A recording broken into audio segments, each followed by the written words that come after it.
Hello, and welcome. You ever take a class or a training that just clicks, where everything makes sense, and then you've probably been in others that were a total slog?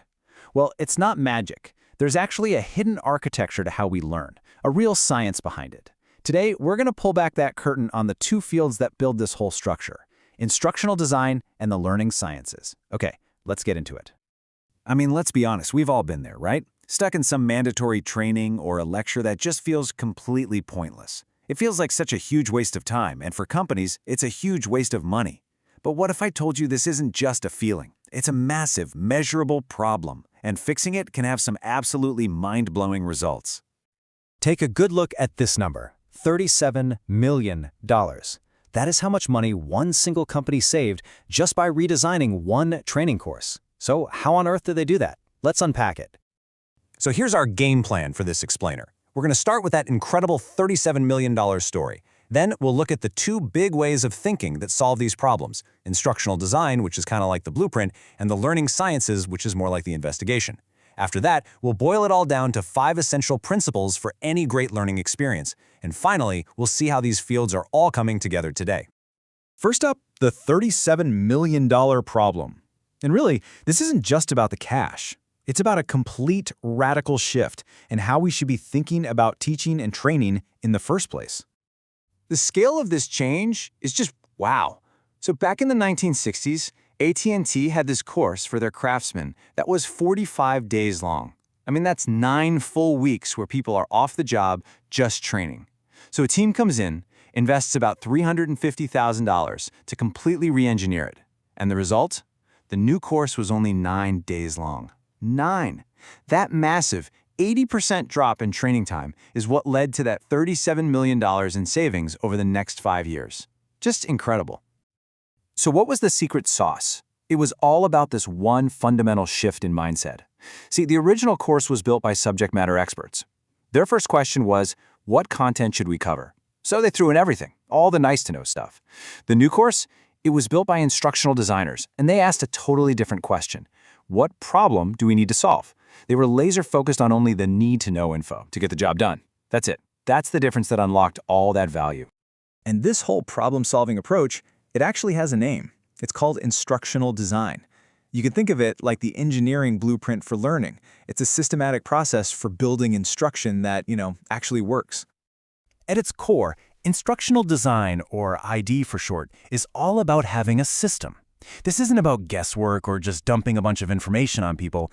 No, it's a reliable, repeatable process. You're intentionally planning everything, from the goals at the beginning to the evaluation at the end. It's all about being deliberate. And most ID models are built on this really simple but super powerful framework called ADDIE. It's an acronym for the 5 big steps. You analyze the problem, you design the solution, you develop the materials, you implement the whole thing, and then you evaluate if it worked. It just gives you this logical flow, a common language for the entire project. But don't mistake systematic for rigid. That's a key thing here. ID models can look pretty different. Some, the rectilinear ones, look like a simple step-by-step flowchart, but others, the curvilinear ones, are more like a circle. They get that design can be messy, and you need feedback loops, What you learn in a later stage might make you go back and change something earlier. The system is the key, not some strict, unbending set of rules. Okay, so while instructional design was taking off, this other field was popping up. It had a really similar goal, but a totally different origin story. This is the learning sciences, and it's less about the blueprint and more about the investigation, about how learning actually happens out in the wild. And this quote from Victor Lee just nails the relationship perfectly. It's a case of convergent evolution. Think about it. Dolphins and sharks look kind of similar, right? They both have fins and streamlined bodies to survive in the ocean. But one's a mammal and one's a fish. They have totally different family trees. That's just like instructional design and the learning sciences. They evolved to solve similar problems, but they came from completely different places. So what are those different roots? Well, the learning sciences kind of grew out of the whole AI and cognitive science boom back in the 80s and 90s. You had all these researchers trying to build models of the human brain. And they were also really influenced by these theories that say learning isn't just something that happens quietly inside your head. Nope.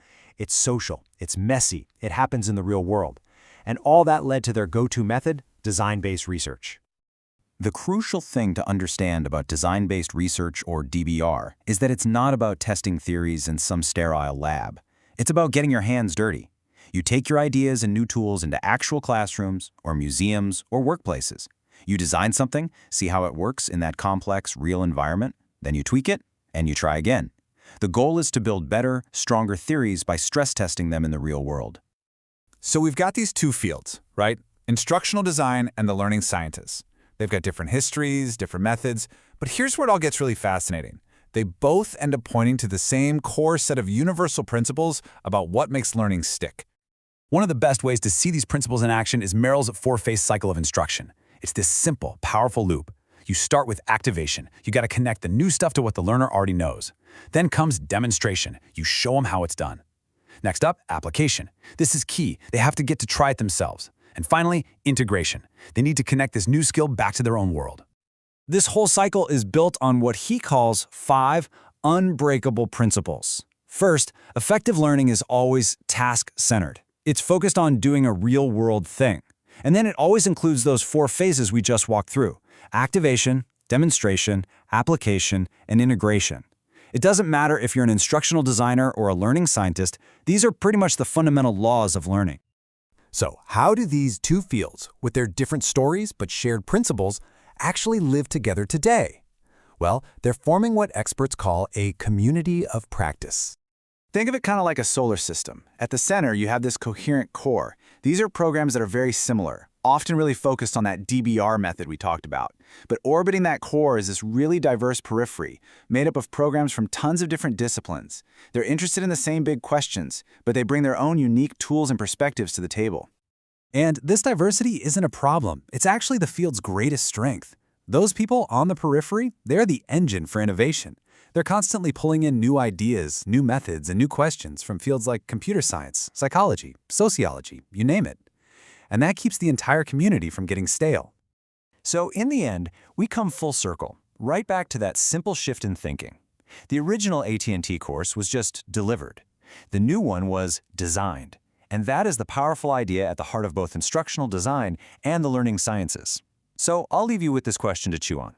What could we accomplish if we stopped just delivering information and started intentionally designing every single learning experience? What would that world look like?